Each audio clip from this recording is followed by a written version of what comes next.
Here's example 2 of using double angle formulas. So it's actually pretty similar to example 1.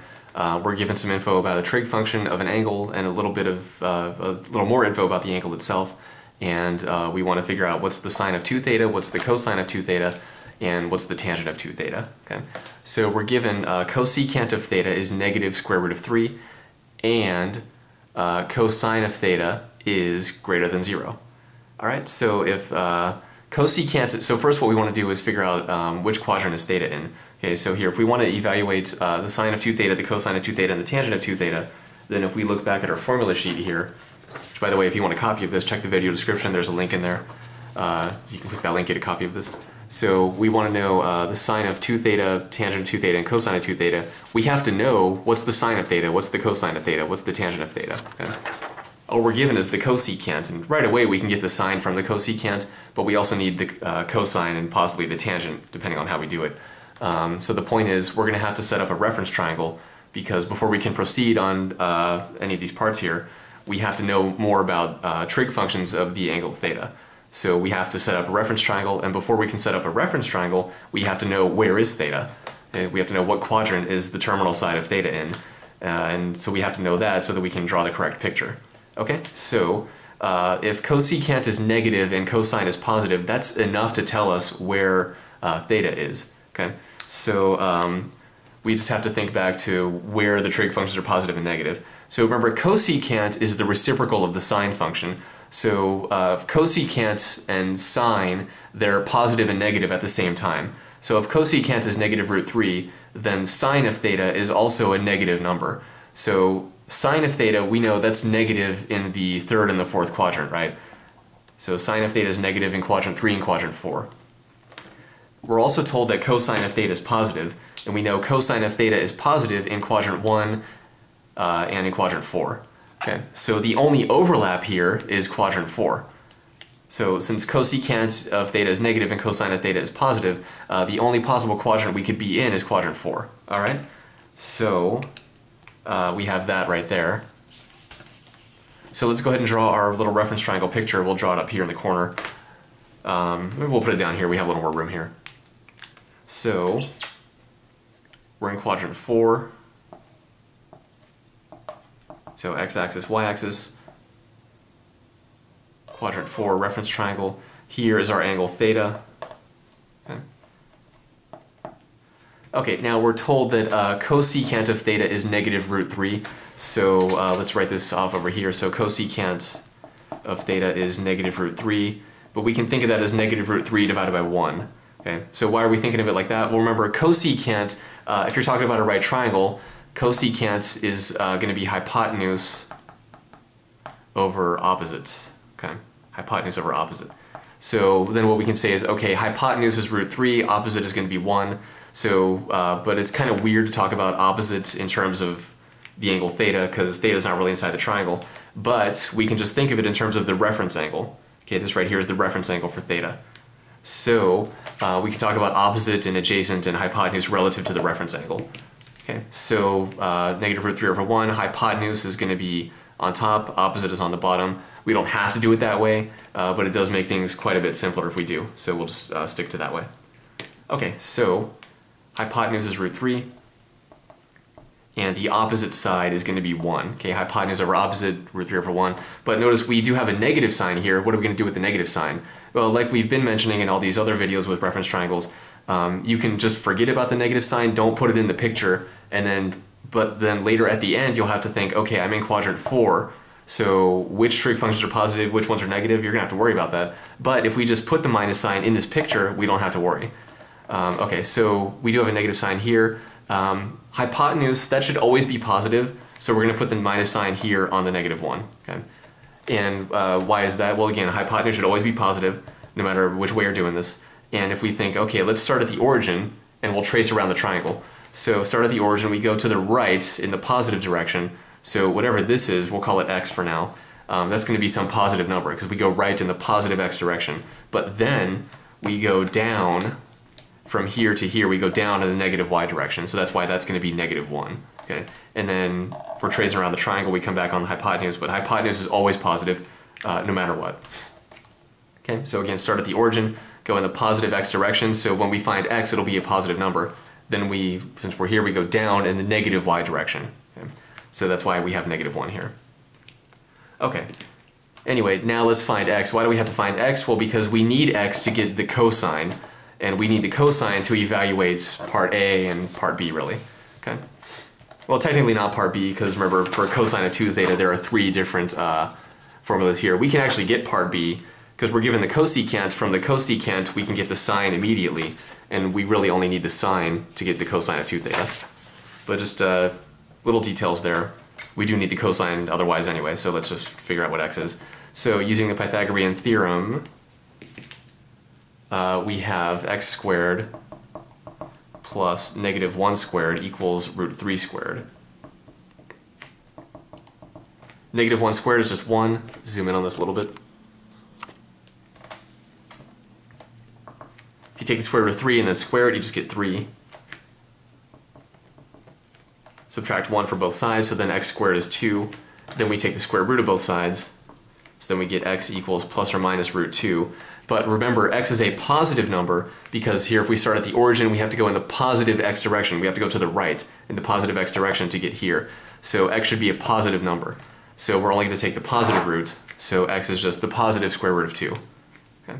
So then x equals the square root of 2. Okay. Alright, so that's great. Now we're all set, but before we move on, let's just identify what's the cosine and what's the sine, just to be thorough. So cosine of theta is adjacent over hypotenuse, but again, it's kind of weird to talk about adjacent relative to theta, so just think of the reference angle. Okay, so remember, that's just how reference triangles work. This angle in here is going to be the reference angle for theta. So here's angle theta, the reference angle is in here. Adjacent to that is √2, the side √2. So cosine of theta is adjacent to the reference angle, √2, divided by the hypotenuse, √3.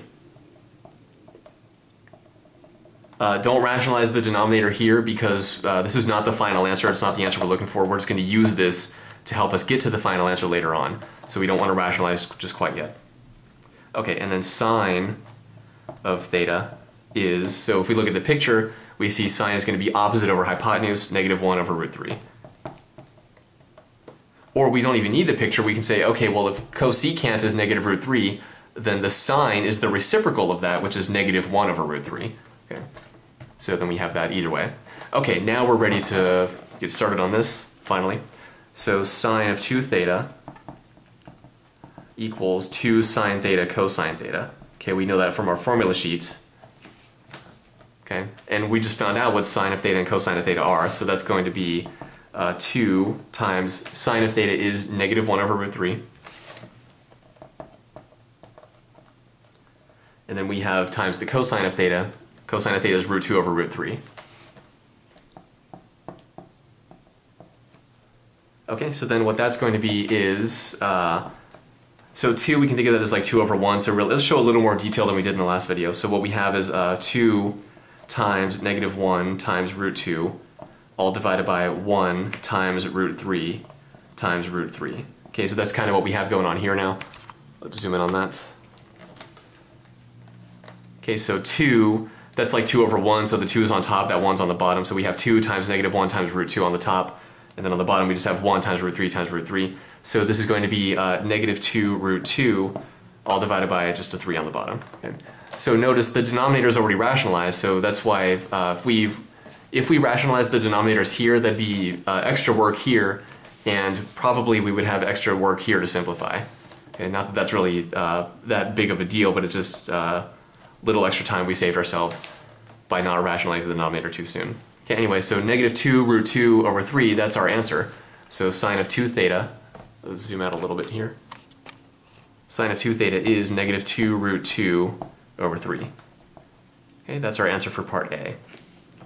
Okay, part B, cosine of 2 theta. So just like in the previous example, we have 3 formulas we could use here. But for the same reason as in the previous example, let's use this first formula here. Cosine squared of theta minus sine squared of theta. Because notice cosine of theta and sine of theta, they have the same denominator. So if we square them and subtract, we're already going to have a common denominator. If we use either of these other two, we won't have that. So that's just an extra step that is nice to avoid if we can. but any of those three formulas will work just fine. So anyway, cosine of 2 theta is cosine squared of theta minus sine squared of theta. And remember, that's just shorthand notation for cosine of theta, that whole thing squared, minus sine of theta, that whole thing squared. So since cosine of theta is root 2 over root 3, this is root 2 over root 3, whole thing squared. Sine of theta is negative 1 over root 3. We have that whole thing squared. And remember, when you square a fraction like that, you can just square the top and bottom separately. So then what we have is, on the top we'll have root 2 squared, which is just 2. On the bottom we have root 3 squared, which is just 3. Minus sine, okay, minus sine here.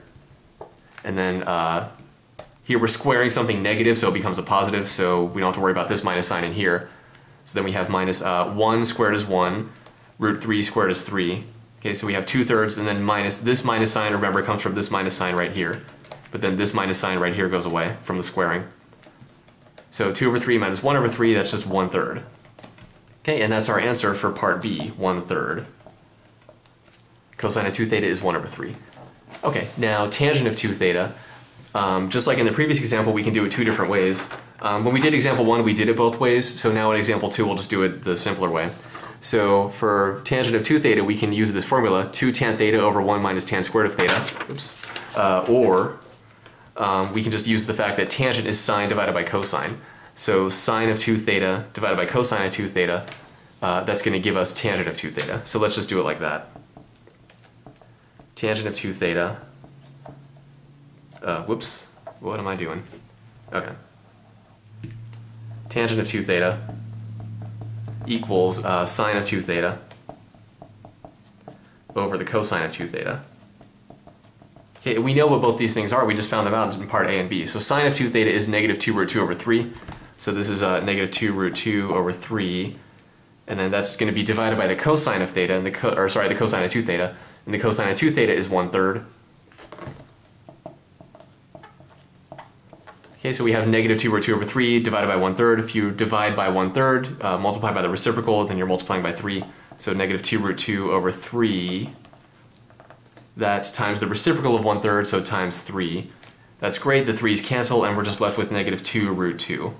Okay, so tangent of 2 theta is negative 2 root 2. Alright, and if you really wanted to, you could use this formula instead. We didn't actually identify what tangent is. So what is the tangent? Tangent is opposite over adjacent, so tangent of theta is opposite over adjacent. Remember, relative to the reference angle, so it's going to be negative 1 over root 2. So if you really, really wanted to, you could use this formula. Tangent of 2 theta is 2 tan theta over 1 minus tan squared of theta. Use that formula with tangent of theta being negative 1 over root 2. So it's going to be kind of messy, and it's a little more simplified than we did here. But you will end up with the same answer, negative 2 root 2. So that's example 2 of using double angle formulas to evaluate trig expressions.